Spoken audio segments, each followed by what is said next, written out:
saya Kotima Rahayu dengan NIM 60122018. Perkenalkan, nama saya Novtia Irmanisi dengan NIM 6012200113. Jadi teman-teman, pada kesempatan kali ini kami berdua ingin menampilkan video konseling psikoanalisa. Selamat menyaksikan. Assalamualaikum Kak. Waalaikumsalam. Masuk. Baik. Oke. Baik, ini dengan kakak siapa? Perkenalkan Kak, nama saya Novtia Irmanisi dari kelas BPI 5A. Gimana kabar kakaknya? Keadaan kakaknya? Untuk hari ini, alhamdulillah keadaan saya baik, sehat. Sebelumnya boleh tahu tujuan kakak kesini apa? Jadi tujuan kami kesini datang ke tempat kakak itu untuk berkonseling atau berceritalah sama kakak. Sebelumnya kakak udah pernah melakukan konseling seperti ini? Jadi sebelumnya saya tuh pernah konseling, dan konseling sekarang ini merupakan konseling kedua saya. Kakak kalau udah pernah melakukan konseling yang tadi kakak bilang ini konseling kedua, otomatis kakak tahu kan maksud dari konseling itu apa? Iya, tahu. Contohnya tuh kayak menceritakan masalah, sharing-sharing, kalau mau cerita juga boleh. Nah, jadi maksud dari kakak kesini tuh mau menceritakan apa? Jadi saya ini kan sekarang semester 5 ya Kak. Saya sudah semester 5 dan saya itu ngekosnya sendirian. Sebelum saya akhirnya ngekos sendirian pada semester 1 dan semester 2 itu saya ngekosnya sama kawan satu kampung, dan itu pun hanya bertahan 1 tahun, cuma semester 1 dan semester 2. Jadi untuk semester 3, 4, dan 5 ini saya ngekosnya sendiri. Permasalahan yang bisa menyebabkan itu yang tadinya awalnya satu kosan sekarang ya satu kosan berdua, terus tidak mau tuh kenapa? Traumanya kenapa? Jadi saya itu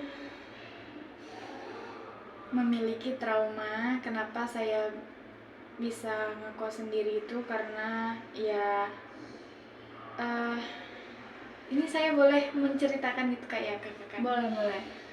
Jadi mungkin yang pertama itu karena kesenjangan. Jadi kami itu sempat adu mulut atau cekcok, itu yang pertama. Lalu yang kedua itu mungkin karena beliau ini ekonominya lebih tinggi dari saya, jadi saya itu mudah sekali untuk direndahkan seperti itu. Dan pada akhirnya, pada puncak yang paling tinggi itu saya diusir dari kosan Kak, seperti itu. Mungkin itu yang membuat saya trauma. Yang menyebabkan cekcok itu apa penyebabnya untuk bisa terjadi kecekcokan seperti itu? Saya tidak tahu pasti, tapi yang saya tahu ada orang ketiga. Misal kami kan satu kos itu kan berdua. Nah, kawan kami yang satunya ini kalau apa-apa tuh tidak pernah cerita dengan kami. Jadi kalau butuh sesuatu itu kayak dia tuh tidak membutuhkan kami lagi. Jadi dia tuh pindah ke orang lain seperti itu. Tadi kakak juga ada bilang sampai kakak diusir. Itu tuh sampai terjadi itu seperti itu tuh kan disebabkan apa? Apa aja? Mungkin kakak bisa ceritain apa aja yang masalahnya tuh, kayak cekcoknya gara-gara apa? Apakah sering cekcok? Apa aja yang dibicarakan? Kakak mungkin boleh cerita. Jadi kami diusir itu berawal mungkin kalau orang lain nengoknya tuh masalah kami tuh sepele seperti itu kan, kami diusir tuh ya saya mengira tuh ya karena kesalahpahaman waktu itu, karena masalah air.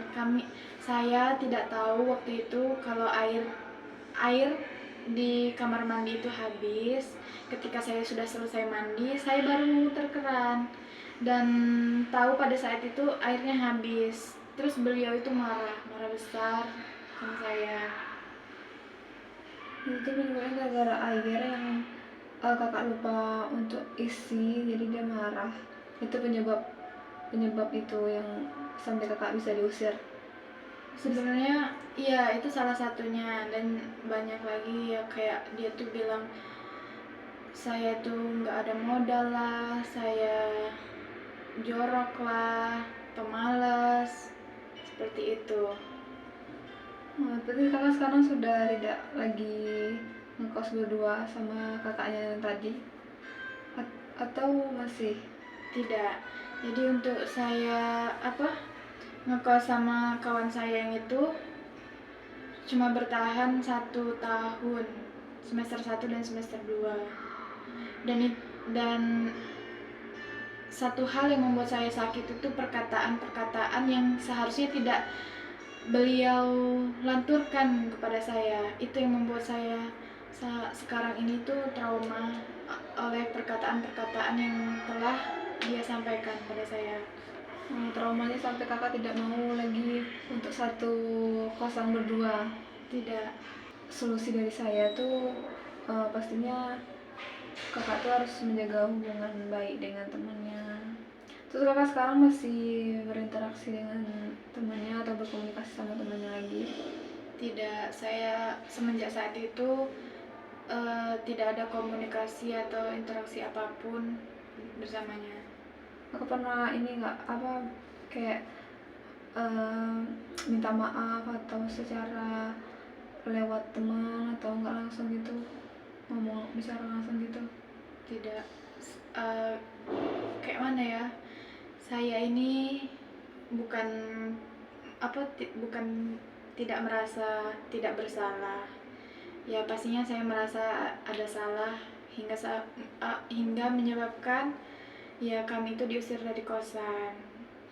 Tapi untuk minta maaf itu rasanya berat, karena saya itu mempertimbangkan dengan apa yang telah ia ucapkan dengan yang saya lakukan itu rasanya tidak sebanding. Makanya untuk sampai sekarang ini berjalan sampai 1,5 tahun dan kami pun dan saya tidak ada ucapan maaf, begitupun dia. Solusi dari saya, mungkin kakak bisa bicara baik-baik, ngomongkan baik-baik, karena soalnya tadi kan satu kampung kan, Satu kampung. satu dusun. Ini kan nggak enak juga. Berarti rumah kakak sama rumah dia jauh? Enggak jauh, enggak.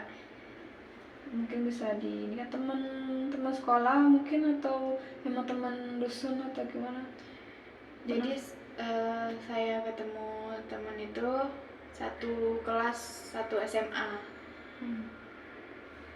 Kakak bisa kepikiran untuk satu kosan sama beliau ini tadi itu kenapa? Karena sama kakaknya. Tadi kan sebelum itu saya kan punya saudara di sini. Jadi niat orang tua tuh untuk awal-awal ikutlah dulu dengan sepupu. Terus belum sempat bilang ke sepupu, si kawan kami yang tadi itu komunikasi kan, langsung bilang kamu sama aku aja ngekosnya atau kita serumah, seperti itu. Oh, berarti dia menawarkan. Iya. Saran dari saya lebih baik, walaupun itu tuh masalah yang bisa menyebabkan kakak trauma, lebih baik kakak itu masih menjalankan hubungan dengan baik dengan kakaknya. Kayak berkomunikasi lagi, bicarakan masalah ini dengan baik-baik kan.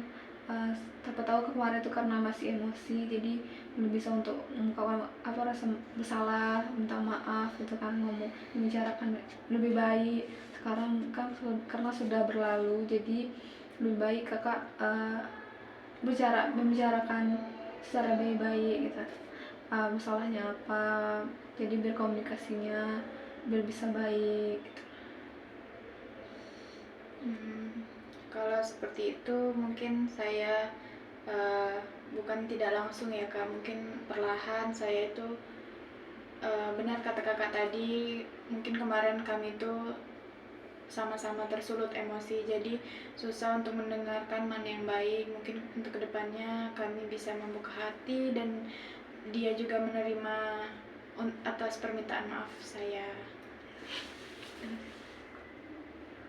Udah Kak, mungkin ada lagi yang mau kakak ceritakan, yang mau kakak sampaikan lagi? Mungkin itu saja sih Kak dari kami. Sudah itu saja yang mau kakak sampaikan, yang kakak ceritakan. Saya pribadi mengucapkan terima kasih kepada kakak yang sudah meluangkan waktunya, yang sudah mendengarkan keluh kesah dari saya hari ini. Iya Kak, sama-sama, karena kakak juga sudah mau bercerita kan, apa yang masalah kakak tadi itu. Ya, terima kasih Kak. Saya izin pamit pulang dulu. Iya.